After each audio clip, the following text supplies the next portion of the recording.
வாழ்க வையகம், வாழ்க வையகம், வாழ்க வளமுடன். குரு வாழ்க, குருவே துணை.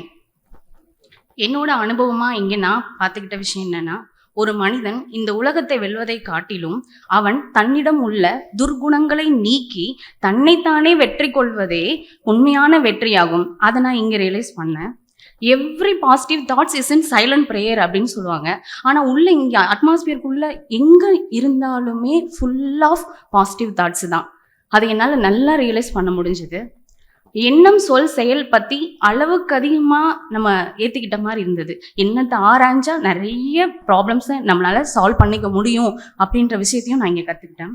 எனக்குள் நான் என்ற எல்லாமே நாம் என்றாகி விட்டது. இப்போ வேதாத்ரியன்றது கடல் மாதிரின்றத இங்க எப்படியெல்லாம் தெரிஞ்சுக்கிட்டேன்னா, ஈகோசென்ட்ரிசம் பத்தி சொன்னாங்க, ஹியூமன் சயின்ஸை பத்தி சொன்னாங்க, பிசிக்கல் அண்ட் மென்டல் ஹெல்த்தை பத்தி சொன்னாங்க, ஜியாகிரபி பத்தி சொன்னாங்க, நேச்சுரலிசம் பத்தி சொன்னாங்க, ஹிஸ்டரி, ஆஸ்ட்ரானமி, ஆஸ்ட்ராலஜி இல்லாத டாபிக்கே இல்லைன்னு நினைக்கிறேன். எல்லா டாபிக்குமே சொன்னாங்க. ஆனா எனக்கு என்ன ஆச்சரியம்னா, நம்ம அருள் தந்தைக்கு எல்லா சப்ஜெக்டுமே எப்படி ஆழ்ந்த அறிவு இருந்துச்சு அப்படின்றதுதான் நான் ஆச்சரியப்பட்ட விஷயமா இருந்தது.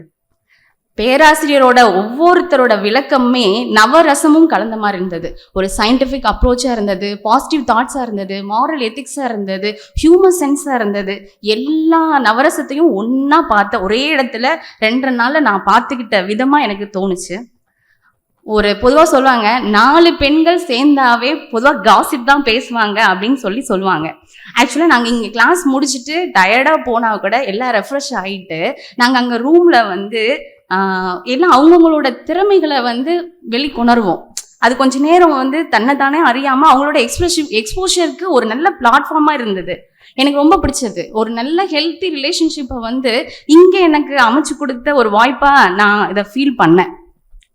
பிரபஞ்ச தன்மாற்றத்தை பற்றி நம்ம மகரிஷி சொன்னார். ஆனால் அகத்தாய்வுக்கு பின்னாடி தன்னிலை மாற்றம் அப்படின்றத நான் உணர்ந்தேங்க. ஆக்சுவலாக ஒவ்வொரு உறவுக்குள்ளுமே சண்டை சச்சரவுகள் அப்பப்போ போயிட்டே தான் இருக்கும். கணவன் மனைவிக்குள்ள உடலும் அதிகமாகவே இருக்கும். பொதுவாக 2 நாள் சண்டை போட்டால் அந்த கோவம் தீர்ந்தவுடனே நம்ம பேசிடணும். அதை கொஞ்சம் நம்ம இழுத்தடிச்சோன்னா ஈகோ அங்கே டெவலப் ஆயிரும். அதனால மனக்குழப்பம் அதிகமாக தான் வருது. ஆனால் டஸ்ட் பார்ட்டிகிள் தான் பிரபஞ்சமே அப்படின்னு சொல்லும்போது நம்ம ஈகோலாம் எந்த பார்ட்டிகிளில் வருது? ஸோ அதை இங்கே நான் கிளாஸ் பண்ணேன். அகத்தாய்வுக்கு போயிட்டு வந்தப்பறம் எந்த விஷயத்தையுமே நான் வீட்டில் ஷேர் பண்ணது கிடையாது. ஆனால் என்கிட்ட மாற்றம் வந்ததுன்னு என் கணவர் அடிக்கடி சொல்லுவார். இந்த ஒரு 3 மாத காலத்தில் அண்ணா அடிக்கடி வேதாத்திரியத்தில் இருக்கக்கூடிய கருத்துக்களை அடிக்கடி சொல்லுவாங்க. ஸோ எனக்கு பிடிச்சது மெடிடேஷன் தான். ஆனால் அதை தாண்டி இங்கே நிறைய விஷயங்களை கற்றுக்கிட்டேன்னு நினைக்கிறேன்.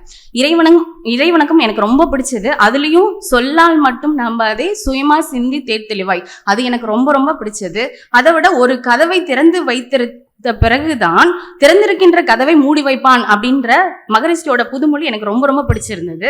வாழ்வின் பயணமான இறைநிலை தெளிவு, இறைநீதி உணர்தல், அறநெறி வாழ்தல், தூய்மை பெறுதல், முழுமை அடைதல், இது எல்லாமே நான் இங்க ரியலைஸ் பண்ணிட்டேன். என்னோட வாழ்க்கையிலையும் இதை ஃபாலோ பண்ணுவேன்.